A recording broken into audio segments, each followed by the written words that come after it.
Hello students, welcome to school Rupam.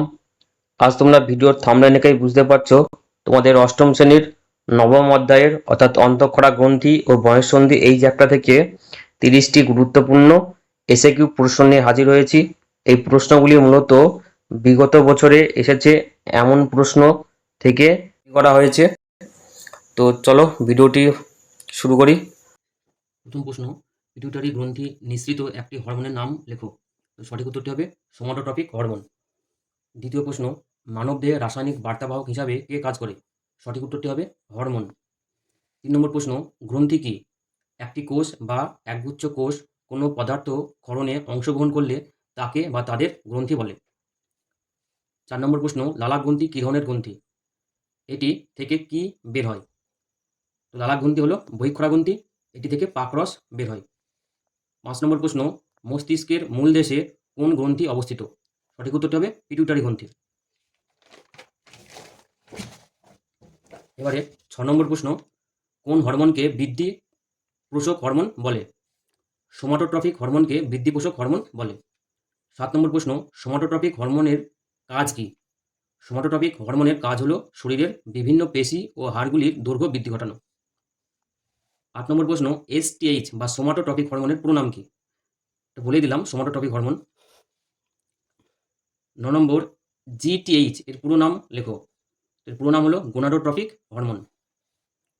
10 number, thyroid গ্রন্থি কোথায় থাকে?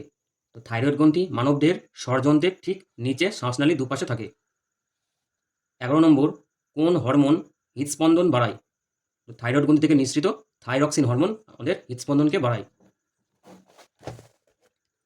12 নম্বর প্রশ্ন, কোন হরমোন গ্লুকোজকে যকৃৎ ও পেশিতে গ্লাইকোজেন রূপে সঞ্চয় করে রাখতে সাহায্য করে? সঠিক উত্তরটি হলো ইনসুলিন হরমোন। 13 নম্বর প্রশ্ন, বৃক্ক বা কিডনির উপরিভাগে অবস্থিত ত্রিভুজাকৃতির গ্রন্থির নাম কি? সঠিক উত্তরটি হলো অ্যাড্রিনাল গ্রন্থি। 14 নম্বর প্রশ্ন, জরুরিকালীন হরমোনের নাম কি? তো অ্যাড্রিনালিন হরমোনকে জরুরিকালীন বা আপদকালীন বা বিপদকালীন হরমোন বলা হয়। 15 নম্বর প্রশ্ন, অ্যাড্রিনালিন হরমোনের দুটি ক্রিয়া উল্লেখ করো। দুটি ক্রিয়া হলো, এটি শ্বাসকার্য হারকে বাড়ায়, এটি দেহের তাপমাত্রা নিয়ন্ত্রণ করে। 16 নম্বর প্রশ্ন, মেয়েদের দেহে অবস্থিত জননগ্রন্থির নাম কি? সঠিক উত্তরটি হবে ডিম্বাশয়। 17 নম্বর প্রশ্ন, ছেলেদের শরীরে অবস্থিত জননগ্রন্থির নাম কি? তো ছেলেদের শরীরে অবস্থিত শুক্রাশয় এবং মেয়েদের শরীরে অবস্থিত জননগ্রন্থি ডিম্বাশয়। 18 নম্বর প্রশ্ন, টেস্টোস্টেরন কোথা থেকে ক্ষরিত হয়? তো টেস্টোস্টেরন ক্ষরিত হয় শুক্রাশয় থেকে। 19 নম্বর প্রশ্ন, রাসায়নিক সমন্বয় ছাড়াও প্রাণীদের অপর যে সংযোগ ব্যবস্থাটি দেখা যায় সেটি হলো ড্যাশ সংযোগ। তো সঠিক উত্তরটি হবে স্নায়বিক। ভালো লাগা, মন্দ লাগা, হাসি, কান্না প্রভৃতি আবেগ নিয়ন্ত্রণ করে ড্যাশ। তো সঠিক উত্তরটি হবে হরমোন। ড্যাশকে রাসায়নিক সমন্বয় বলা হয়। হরমোনকে রাসায়নিক সমন্বয় বলা হয় বা রাসায়নিক বার্তাবাহক বলা হয়। যেসব গ্রন্থি একই সঙ্গে বহিঃক্ষরা ও অন্তঃক্ষরা গ্রন্থি কাজ করে তাদের ড্যাশ গ্রন্থি বলে। মিশ্র গ্রন্থি বলা হয়, যেমন অগ্নাশয় একটি মিশ্র গ্রন্থি। 23 নম্বর, লালাক গ্রন্থি এক প্রকার ড্যাশ গ্রন্থি। তো এর আগে আমরা প্রশ্ন পেলাম লালাক গ্রন্থি এক প্রকার বহিঃক্ষরা গ্রন্থি।